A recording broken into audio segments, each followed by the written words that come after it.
Hello everyone, welcome back to another episode of r/JustNoMil. In today's episode, my mother is probably never getting out of jail. My mother, whom I'm no contact with, just showed up to my house unannounced. The beginning of the end. Before we get started, make sure to subscribe so you will never miss a video. So let's get started. My mother is probably never getting out of jail. Trigger warning: child abuse. Y'all. I finally decided to look at my mother's arrest record myself. She looks terrible. But I guess drugs, drinking, smoking, and destroying your child adds years to your face. I was honestly trying to find out what she was arrested for, but all it was failure to appear. However, what got me was the bond. She has 4 separate charges, but they were all failure to appear. 2 charges have a $12,000 bond each. She's already at $24,000. The next one is $4,500. And the final one is $3,400. These are all cash bonds. They must be paid full in cash, which nobody has. But there's more. There's more. My siblings and I were horribly abused. Think of any horrible depravity thing you can do to a child, and my parents did it. However, they never faced any jail time. Apparently, according to the judge, the teachers, doctors, nurses, neighbors, my nana and CPS were either lying or greatly exaggerating what happened. Personally, I think the judge couldn't believe anyone would treat child like this, and it was easier to just have us removed.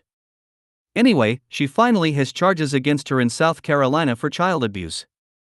Y'all, there's 2 separate charges, 2 kids, and there is no bond. It doesn't say if she was found guilty or not, just 2 child abuse charges. Do you understand how bad the child abuse has to be so that you don't even get a bond? She's gonna be jail until she dies. She can't afford a lawyer, and we aren't paying for one, so she'll get a bottom-of-the-barrel state defense attorney. I don't see her beating the charges in my state. She's too stupid to fight in her own defense, but she'll probably not plead guilty since she doesn't think she's done anything wrong. But even if she somehow beats the multiple charges here, South Carolina is waiting, frothing at the mouth for her. She still has multiple charges there. Finally. She's gone. Locked up. She'll never abuse anyone again. She'll rot in a cell, just like she did to me. She'll be beaten, just like she did to me. She'll be starved, just like she did to me. Finally, karma has found her. And she's a cruel but fair mistress. I'm glad she is getting what she deserves. About her charges in your state. If the court system in your city/county is computerized, you should be able to see her entire record. She had to have been charged with 4 crimes, and then didn't show up for any of them. Hence, the fail to appear warrants. The court records should show the original charges. All that stuff is public records, which are available to everyone. If you really want to know, and can't figure it out, give the court a call. They should be able to help you. Good luck and stay strong. I'm so happy for your peace of mind. Whenever someone says think of any horrible depravity thing you can do to a child and my parents did it, I'm always reminded of Dave Pelzer's books A Child Called It, The Lost Boy, and A Man Named Dave. I just looked, and he has more books than that out. Those are the first 3 I remember and have read. What wonderful news for you! I'm so happy for you. Thanks. It's been a long time coming. I am so glad to hear that you are safe from your abuser. Take your time and heal. Make sure you connect with a trusted therapist to help you identify and mend any trauma responses that are still present. You deserve to live a life free from the harm she inflicted. I'm glad she is getting what she deserves for being an awful abuser. What a disgusting person. I hope she is in there for the rest of her life. am so glad that your egg donor, she is not worthy of the title of mother, has finally had karma visited on her. I am so sorry that she and your sperm donor, but you and your siblings through H added L. The fact that she now faces dying in prison must be a relief for you, and you all can take this moment to heal. I can't imagine how all of you have copied from all this trauma inflicted on you. You must all be very strong to have dealt with all this. Whereas your egg and sperm donors sound as though they haven't got a strong bone in their bodies. I truly hope that now justice is being served on your egg donor, that you and your siblings can get therapy and heal from all of this. Take care of yourselves and all the best for the future. I'm so glad you're safe and I'm so sorry for what you've been through. What an incredible relief that has to be. So happy for you. My mother, whom I'm no contact with, just showed up to my house unannounced.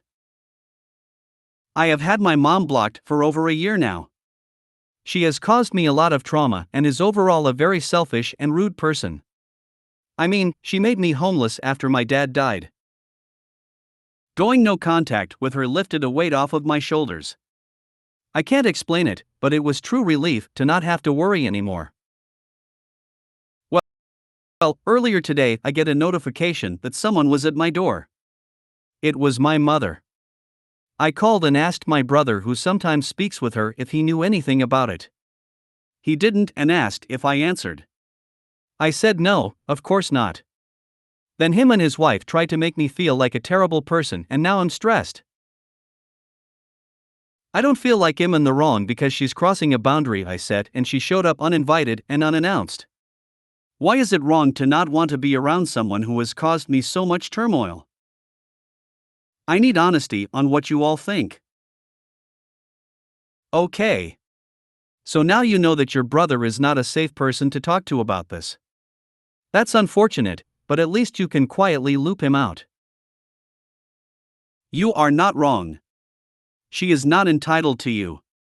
You get to have boundaries, even if other people think you're a big meanie. I am sorry you did not get better support IRL, but this is a space where you can speak safely and get encouragement from others who understand. You did a good job enforcing your boundary and a good job coming here for backup. I imagine it took a fair bit of work to get to that point. An internet stranger is proud of you. I once hid from a JN family member in a closet instead of answering the door. They had a habit of pushing boundaries, trying to get access to me without my parents, trying to come over uninvited and unexpectedly, on purpose, to force a visit. Had been told not to come over uninvited and unannounced, and had been told multiple times that I wouldn't be opening the door. Was also the type to be looking in windows. And wouldn't you know it? This person did all those things.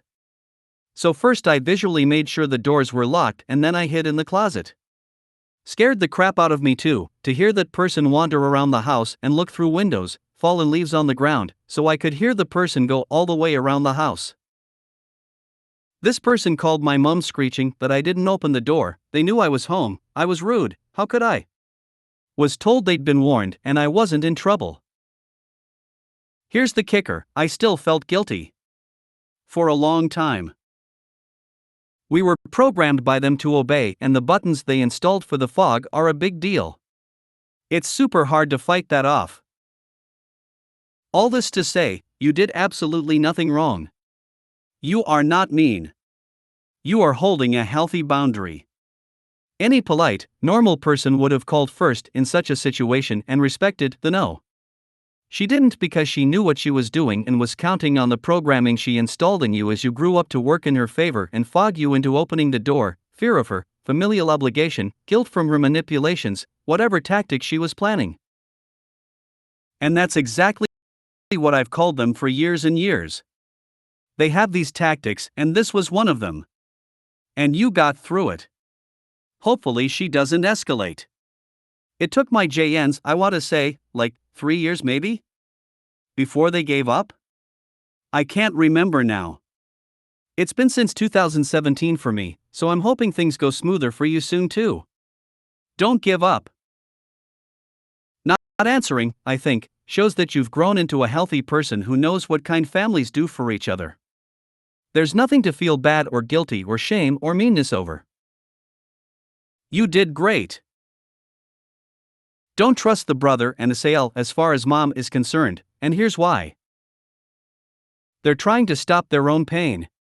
So if you fall back in line and assume your previous position, then they will have to deal with her less.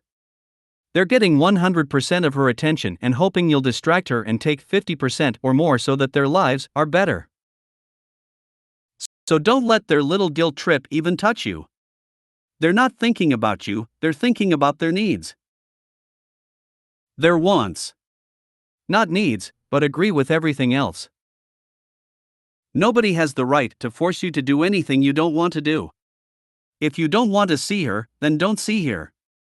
You have zero guilt if you choose not to see her. Your brother is out of line and being toxic rather than supporting you the way a good brother would. Again, if you don't want to see her, don't. Live your life and be happy. If she had changed, she would have called or reached out before showing up. You did nothing wrong, go about your business. Exactly. If she had your address, she could have chosen mail versus in-person ambush. So this overwhelming guilt you're feeling right now? She doesn't feel it. Don't project your own kindness and decency onto others. If she had your heart, she wouldn't have treated you so badly in the past. How did she get your address? Is it possible your bro gave it to her? Because if so, then now you know you can't trust him or his wife. Time to put bro on the gray side of the rock. Definitely sounds sus with how the brother reacted to OP not answering. Almost like he knew and is pissed that OP didn't go along with it. Tell your brother to mind his own business. NTA, you set the boundary, and if you go back on it, things will all start up again. The beginning of the end. In-laws guilt me into hosting Easter dinner and led to me starting to fight back. For Easter, they traditionally do kielbasa and cheesy potatoes. So, in January I sent an email out. I invited everyone in the two families to come to Easter. I stated that this year for Easter and future Easters, we would do international traditional meals. The first one was German, which is traditionally a lamb potato meal. I said I could cover dessert, veg, and salad. In-laws do not respond, the uncles and cousins RSVP. They sound excited. The thing to keep in mind is I do the cooking no matter what. I also said that I have the meat, potatoes, and dessert since there is a focused tradition on each for Germans. So come February, JNFIL calls and says that I can't cook the meal I want. They have their traditional dishes. If I want, I can add to that or take another course, just not the meat and potatoes. So the first time I pushed back against them.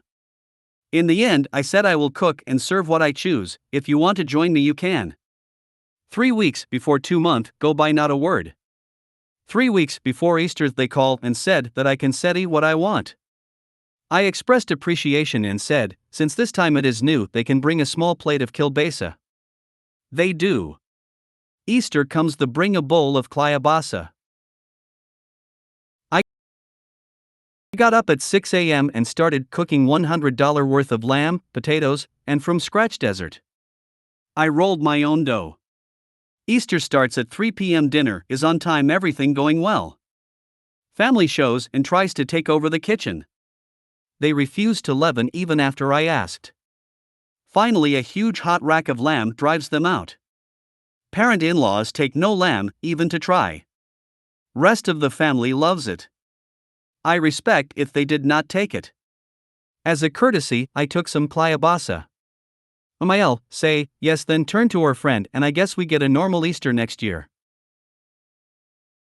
Next Easter, from the Hat of Nations, we pulled Greece. Different lamb dish.